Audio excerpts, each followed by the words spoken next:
Shalom, salam sehat untuk kita semuanya. Kembali kita pada renungan pagi hari ini. Dan sebelum kita bersama-sama merenungkan firman Tuhan, mari kita siapkan hati kita di dalam doa. Mari kita berdoa. Allah Bapa yang penuh kasih, kami mengucap syukur pada hari ini di mana kami telah bangun pagi dengan keadaan yang sehat, keadaan yang segar untuk bisa memulai aktivitas pada hari ini. Dan juga sebentar kami akan merenungkan sabda-Mu. Berkati kami dan juga bimbinglah kami ya Bapa, agar kami bisa memahami setiap firman-Mu yang kami terima untuk bisa kami nyatakan untuk memulai kegiatan hari ini dan untuk relasi dengan sesama kami. Terima kasih Tuhan, di dalam nama Tuhan Yesus Kristus kami berdoa dan mengucap syukur. Amin. Ya, tidak terasa sudah hampir 3 bulan lebih ya kita masuk dalam masa-masa pandemi. Kalau kita ingat-ingat lagi di awal-awal pandemi terjadi, itu banyak orang yang pergi ke pusat perbelanjaan, entah ke Indomaret ke warung atau kemana untuk membeli barang-barang kebutuhan sehari-hari. Diborong semua, sembako diborong, sanitizer diborong, masker diborong. Bukan hanya itu, bahkan juga ada orang-orang yang menimbun, entah itu masker atau sanitizer dan lain sebagainya tadi. Karena apa? Karena dengan menimbun atau dengan memborong itu merasa sudah aman. Nah, pada hari ini kita sudah memasuki bulan yang ketiga, hampir 4 bulan kita merasakan pandemi, tetapi sedikit demi sedikit orang-orang yang menimbun tadi mereka malah rugi sendiri karena ternyata kebutuhan akan masker, sanitizer, kemudian kebutuhan-kebutuhan lain sembako apa sudah mulai tercukupi saat ini.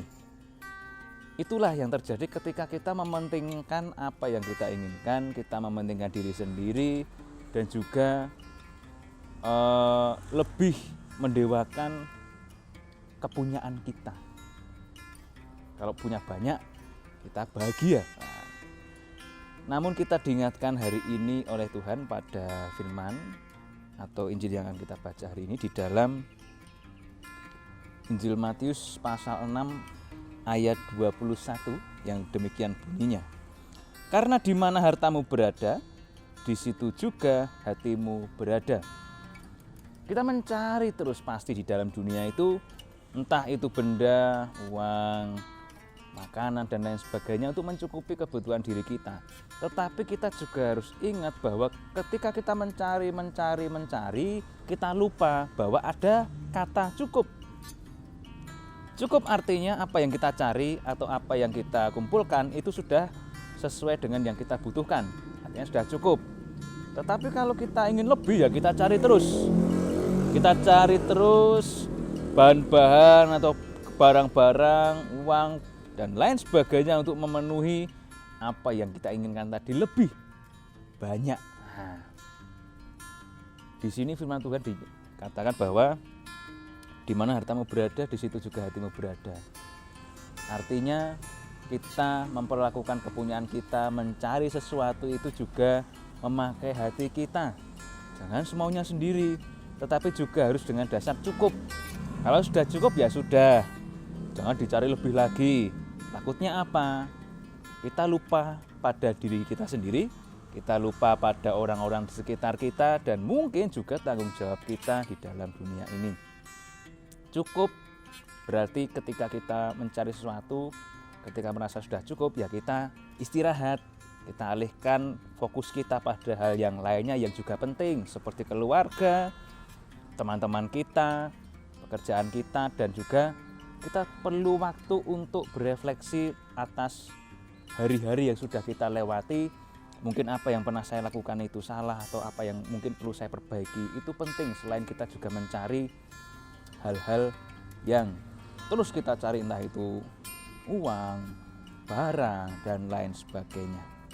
Itulah mengapa cukup harus kita ingat dan harus kita terapkan bahwa kalau sudah cukup ya sudah cukup, sesuai dengan kebutuhan ya sudah. Nanti kita cari lagi kalau sudah waktunya. Demikianlah firman Tuhan bagi kita, kiranya berkat Tuhan dan juga penyertaannya untuk kita terus melimpah dan untuk selama-lamanya. Salam sehat untuk kita semuanya, mari kita bersatu di dalam doa. Allah Bapa yang bertata di dalam kerajaan surga, terima kasih Tuhan atas firman-Mu hari ini, di mana kami harus merasakan cukup ketika kami mencari sesuatu, ketika kami mengumpulkan kebutuhan, ketika kami mencukupkan apa yang kami rasa menjadi kebutuhan kami di dunia ini ya Bapa, untuk kami bisa menyadari bahwa kebutuhan kami bukan hanya tentang benda-benda duniawi, tetapi juga kasih sayang, relasi, dan juga terus berpengharapan kepadamu saja.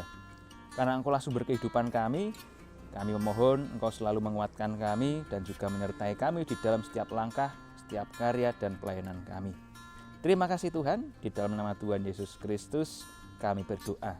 Amin.